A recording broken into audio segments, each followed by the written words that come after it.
ሙስሊሞች ይህንን ቪዲዮ በፍጹም ስክሮል እንዳታደርጉት ሼር ኮፒ ሊንክ ያደረጋችሁ ለሚመለከተው አካል አድርሱልኝ።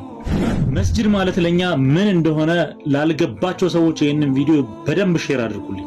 በደንብ ማለት መስጂድ ማለት ለኛ አንዱን አምላክ በአንድነቱ ላይ ሁለትነት ሶስትነት የሌለበትን አምላክ በብቸኝነት የምናመልክበት ስፍራ ነው።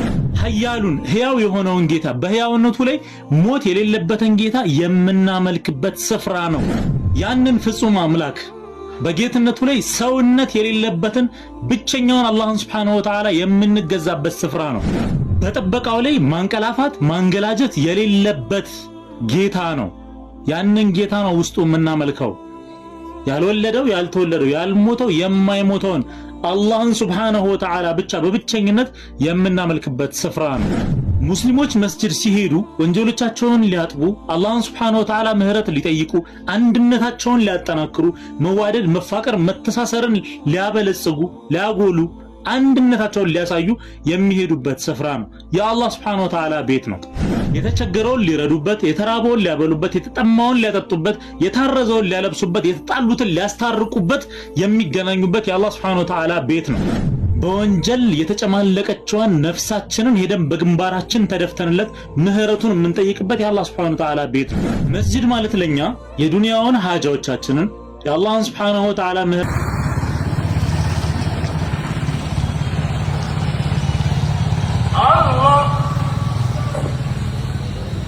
አንድ ገጠሬ ነብዩ አለይሂ ሰላቱ ወሰላም ኹጥባ ያደረጉ ያለ ወደ መስጂድ ገባ።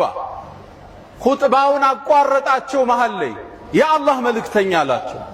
ምን ገጥሞት ይሆን? ኹጥባ እስኪጨርሱ እንዴት መጠበቅ አልቻለም? ነብዩ ምንድነው አሉት? የአላህ መልእክተኛ ዝናብ ጠፋብን አላቸው።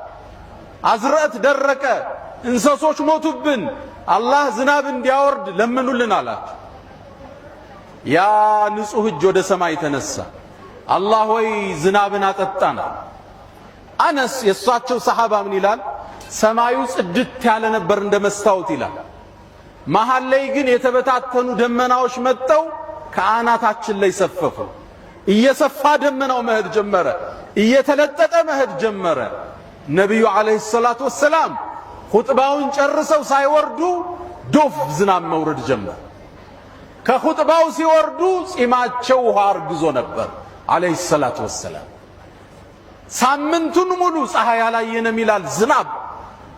በሳምንቱ ነብዩ አለይሂ ሰላቱ ወሰላም ኹጥባ ሊያደርጉ ወደ ሚንበር ሲወጡ ያ ግለሰብ አሁንም ወደ መስጂድ ገባ። ያ አላህ መልእክተኛ አላቸው። አሁንስ ምን ገጥሞት ይሆን? ያ አላህ መልእክተኛ ዝናቡ ገደለን አላቸው። ይቀነስልን አላቸው ነብዩን አለይሂ ሰላቱ ወሰላም። ነብዩም አለይሂ ሰላቱ ወሰላም እጃቸውን አነሱ።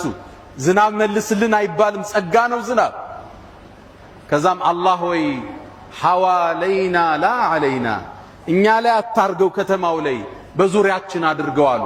በተራራው በሸንተረሩ በኮረብታው አዝርዕት በሚበቅልበት ቦታ ብቻ አውርድልን አሉ።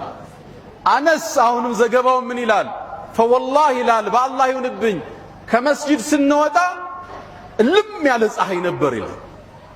ባለፈው ሲወጡ ፀሐይ ሆኖ ነበር፣ ዝናብ ነው ዶፍ ዝናብ። አሁን ሲወጡ ዝናብ ነበረ፣ ቀትር ፀሐይ ሆኖ ወጡ ማለት ነው። ነብዩ አለይሂ ሰላቱ ወሰላም የታላቆች ታላቅ የኩሮቹ ኩሩ የነቢያት መቋጫ የሩሱሎቹ ሞዴል ነብዩ አለይሂ ሰላቱ ወሰላም። ነብዩ ሰለላሁ ዐለይሂ ወሰለም ዘመን ሰለፊያ የለም፣ ሱፊያ የለም፣ ትጃንያ የለም፣ ወሃቢያ የለም፣ ሰማንያ የለም፣ ነቀሽባንድያ የለም። ሁሉም መንገድ ላይ አህለ ሱናም የለም።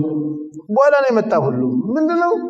هو سماكم المسلمين من قبل وفي هذا ሙስሊም አድርጎ ሰይሟቸው። መጀመሪያ ሁሉም ሙስሊም ነበር። ኸዋሪጅ መጣ። የስም ማዕት አሁን የቆጠርነው ራሱ ስንት ነው? ከዚህ በላይ ያልቆጠርነው ብዙ ስም አለ። ሙስሊሙ ምን አለ? እኔ ትጃንያ ነኝ፣ እኔ ሱፊያ ነኝ፣ እኔ ወሃቢያ፣ እኔ ምናምን እዚህ በየሰፈሩ ገባ ማለት ነው። እዛ የተያዙት ነገር ቡድን እያፈራ ሁሉም በያገሩ እዚህ መጣ። ወደ ጅማ አካባቢ ማን ትጃንያን ይዞ መጣ?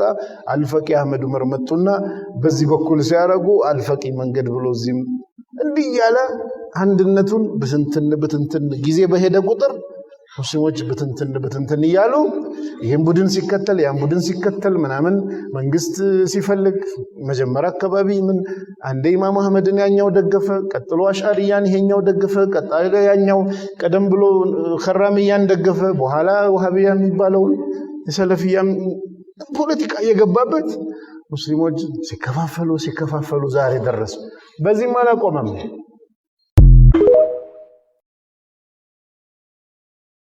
በተለይ አኺረት ዘመን ላይ ደግሞ ረሱል አለይሂ ሰላቱ ወሰለም ይታያል ካሉት ምልክት አንዱ መውቱል ፉጃአ ድንገተኛ ሞት አያቶች ቁጭ ብለው የልጅ ልጃቸውን የሚቀብሩበት ዘመን እያየን ያለ ነው ማለት ነው።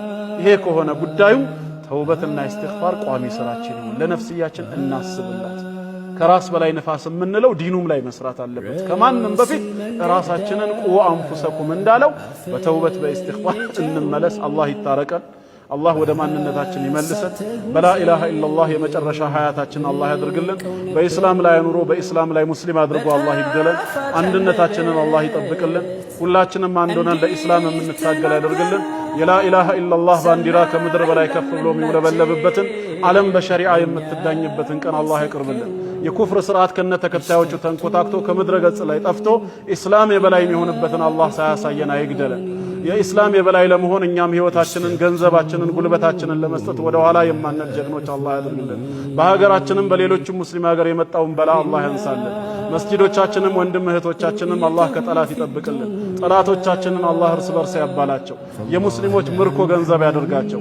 ወንድም እህቶቻችንን ከጠላት ሴራ አላህ ይጠብቃቸው።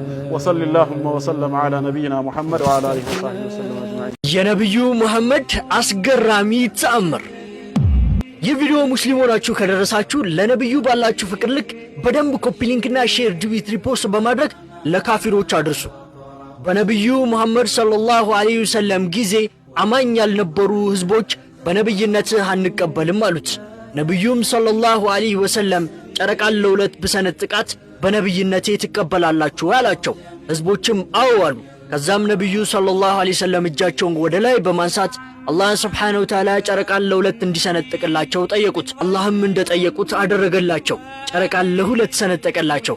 ከዛም ኩፋሮች ይህንን ነገር በተመለከቱ ጊዜ ገሚሱ ሰለመ፣ ገሚሱ ደግሞ ይህ ድግምት ነው ጥንቆላ ነው በማለት አስተባበለ። አላህም በቅስፈት ጨረቃን ለሁለት ገጠማት። እናም የሚያስገርመውና ታምሩ የሚቀጥለው እዚህ ጋር ነው። ናሳ ከባድ የሆነ ጥናት በጨረቃ ላይ ሲያደርግ የጨረቃን ስንጥቅ በዚህ መልኩ ተመልክቶታል። እናም አላህ ሱብሓነሁ ወተዓላ ይህን የጨረቃ ስንጥቅ ለማስረጃ አስቀምጦት ነበረ። ሱብሓነላህ የእኛ ነቢይ ሰለላሁ ዐለይሂ ወሰለም እጅግ በጣም ገራሚና ተአምረኛ ነቢይ ነበሩ። ሁላችሁም ኮመንት ታዋቂ የሆናችሁ ልጆች ቲክቶከሮች ምኖች ተጠንቀቁ። ምንም ቢሆን ሙስሊሙ ሊበራል ይሆናል ብላችሁ ተስፋ አታድርጉ። እሴቶቹ ላይ ወኪል ሆናችሁ አትቀልዱ። ይሄ ለዩቲናስም ሆነ ተመሳሳይ ነገር ላይ ላሉ ወንዶችም ሴቶችም የማስተላልፈው ነው። የሙስሊሙን እሴቶች ላይ ወኪል መስላችሁ የሙስሊም እሴቶቻችሁን ይዛችሁ ገብታችሁ መልሳችሁ በሙስሊም እሴት ላይ አትቀልዱ። ይህንን አንፈቅድም። ሌላው ሃይማኖት ይፍቀዳ አያገባንም። ሙስሊሙ ግን will never let this happen እንደ ማህበረሰብ ሆነን እናወግዘዋለን እንዲህ አይነት ነገሮችን ማለት ነው። ስለዚህ በሌላ ሃይማኖት በምን እንዲህ አይነት ነገሮች ዝም ብለው ታልፈው ከሆነ ስህተት ነው። ታልፈውም ከሆነ አይመለከተንም በቀላሉ። ሙስሊሙ ግን እንዲህ አይነት ነገሮችን በዝምታ ይመለከታል ብላችሁ ተስፋ አታድርጉ። ሙስሊሙ ሁሉ ጊዜም እንዲህ አይነት ነገሮች ላይ ሪአክት ማድረጉ አይቀርም። ከዛ ውጭ ሊበራል ፕሮጀክት ይዘው የሚመጡ አካላት ካሉ እናንተን አፕሮች የሚያደርጓችሁ በሆነ መልኩ በማስታወቂያ በምን ብቻ እንዲህ አይነት የሃይማኖታዊ እንትኖችን የማደብዘዝ ሊበራል እሴቶችን የማለማመድ አይነት ፕሮጀክት ይዘው የሚመጡ አካላትን አትቀበሉ ካሉ ማለት ነው። Assalamu alaikum. I am Cristiano Ronaldo. I want to recite a short surah from the Holy Quran. Surah Al-Ikhlas. Surah Al-Ikhlas, Bismillahir Rahmanir Rahim. Qul huwa Allahu ahadun. Allahu as-samad lam yalid wa lam yulad wa lam yakun lahu kufuwan ahadun. Once again I say, free Palestine. I sincerely call upon the Muslim world. Stand with the people of Palestine. Today, innocent Palestinians are falling victim to the brutal attacks of Israeli forces. Children, women, and the elderly, no one is being spared by this oppressive power. Bombs rain down on them every day, destroying lives and futures. Free Palestine, free Al-Aqsa. You asked me if I support Palestine. Palestine is in my heart. I stand with the people of Palestine because they are facing extreme injustice and cruelty. Innocent children and helpless elders are losing their lives every day due to Israeli attacks. Homes, mosques, and schools are being destroyed, along with countless lives and dreams. I urge you all to come forward. ثم لننزعن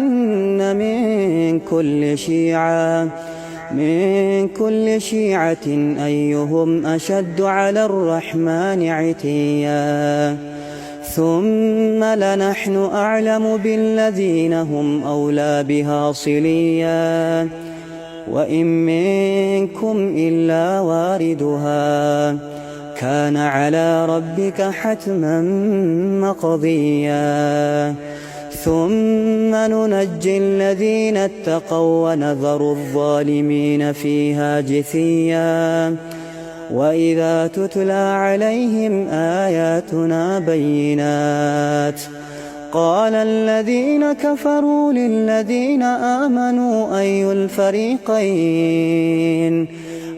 الفريقين خير مقاما وأحسن نديا وكم أهلكنا قبلهم من قرن هم أحسن أثاثا ورئيا قل من كان في الضلالة فليمدد له الرحمن مدا حتى إذا رأوا ما يوعدون إما العذاب وإما الساعة فسيعلمون من هو شر مكانا وأضعف جندا